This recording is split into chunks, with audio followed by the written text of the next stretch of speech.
Welcome to Your Magnetic Purpose. This season, we're cutting through creative blocks, working with your influence, not against it, using systems like human design, astrology, and everything in between as a tool and not a rule.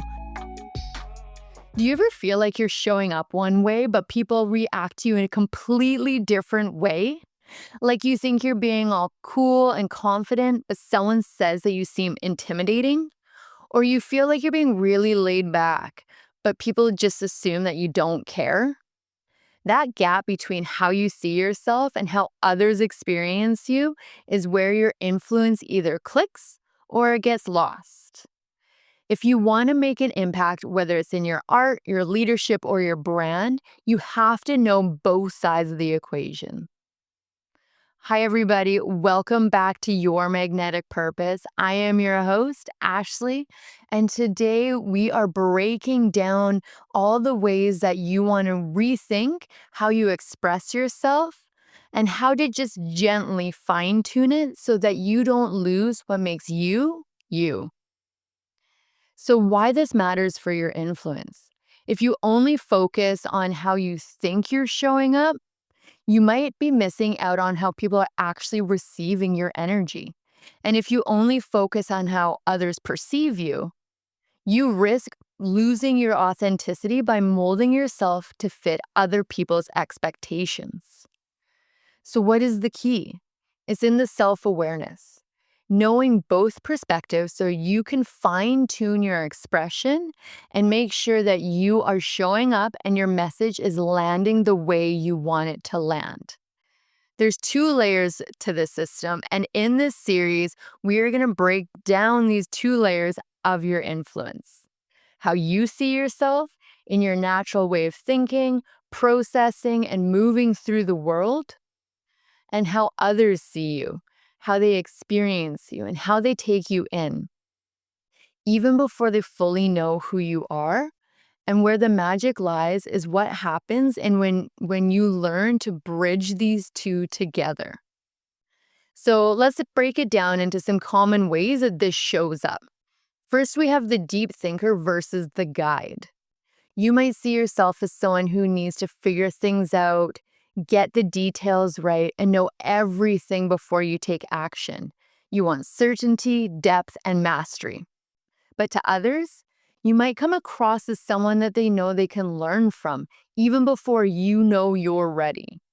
They see you as someone with all of the answers and someone who's done the research, the one they want to trust. So how can you harness this influence?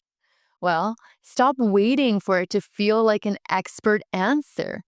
People already see you as knowledgeable, so own it. Instead of keeping everything to yourself, experiment with sharing what you do know, even if you feel like there's more to learn. Be intentional about how you present your insights. Be clear, direct, and engaging so people will actually absorb what you have to offer. Next, we have the experimenter versus the example.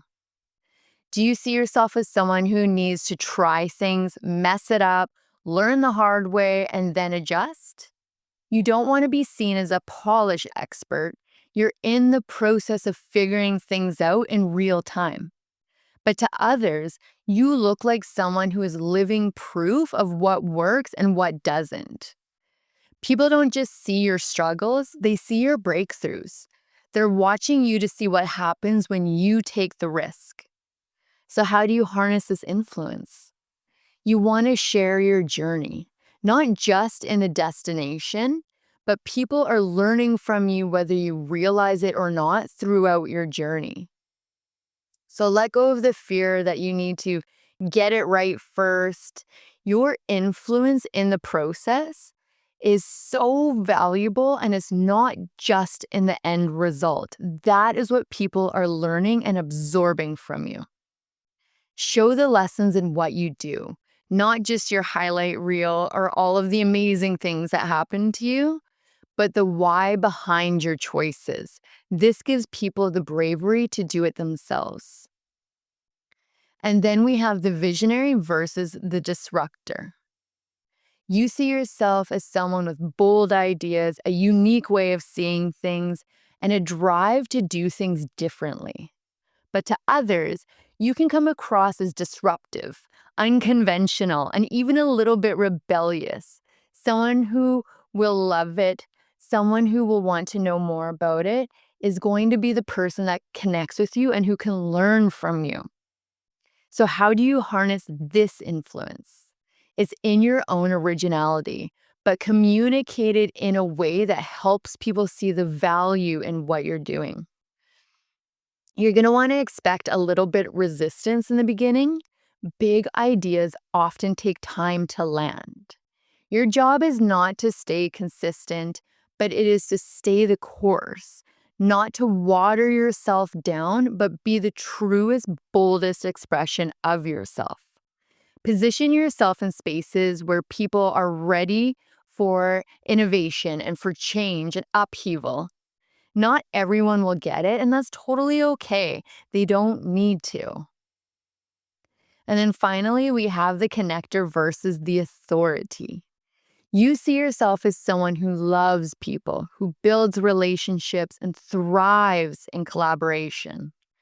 But to others, you might come across as someone they look up to, even if you don't see it that way yourself, or you can't really see what they see in your natural abilities. But you are here to bring people together, and that makes you feel really approachable. But it also gives you a lot of power. So how do you harness this influence? Recognize that your network is a part of your influence. Use it intentionally. Step into leadership roles, even if they don't feel like you're ready for it or leadership doesn't feel fully like you. Leadership is your calling. People naturally trust your ability to connect the dots.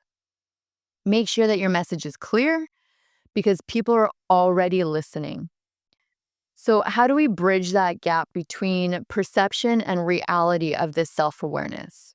It isn't about changing who you are, it's about redefining how you express who you are. When you understand how people naturally see you, you can choose whether you want to lean in, shift away, or clarify it. So ask yourself, where do I feel misunderstood and how do I show up? How do people describe me in a way that I didn't even expect? What would happen if I embrace the way that others see me instead of resisting it? So what's next with all of this? We've had 3 episodes now. So if you don't know what I'm talking about, go back to episode 1 of season 2 and episode 2.